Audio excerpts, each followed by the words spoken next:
For me, it feels like you, the students, are training me, the teacher, and I am probably overenthusiastic to learn. I am finding teaching to work best when we start from the beginning. Our experience is all we know. We are an expert at our own experience. I believe that in telling you my story, many of you will relate, and in the understanding, we can all make sense out of it and find healing. Mind you, as I speak, I mean not to elicit sympathy.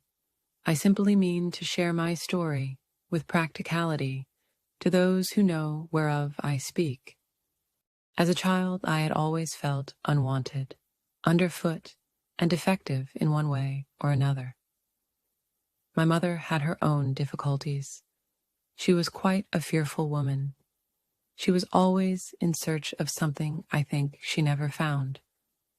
To her, Father was an angry deity whose main task was to punish the unrighteous. Her prayers were fearful. They were always apologetics, and seriously, there was really never anything to apologize for. To her, learning the ways of righteousness was indeed more important than love and nurturing. I deeply missed that love you can only receive from your mother. My father was rarely present in the home. He took to drunkenness and other women. He placed very little value on women. I always wished I had been born male, for I learned early a poor value of women.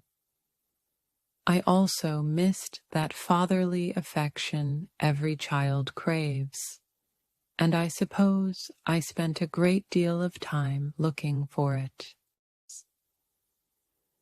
Mean not to sound as if my childhood was a complete misery.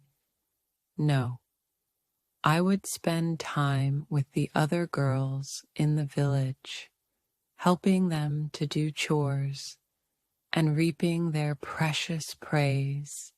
I did see examples of loving families, and so wanted that for myself. I had some close childhood playmates, which we would act out our fantasies of being some sort of superhero or savior to the world, and how we would always be valued and loved for our kind works. By the time I reached my teen years, I was quite confused about God. I figured my father placed women in a league with farm animals, and so, too, that must be true with God. Having very little personal value or esteem, I allowed myself to be used and abused. At this point, I cared not who I hurt. The anger was indeed overpowering. I began to make small attempts at rallying women to band together and demand some sort of justice. Not even equality, just some sort of small justice. Most women of that day and age were fearful, but there were still some women whose strength was silent. And in that, I learned a valuable lesson. I needed not a podium to be noticed and heard. No, I needed to help, one woman at a time. Eventually, I married a man who was abusive, like my father, and again, my mind wavered between weakness and my true desires.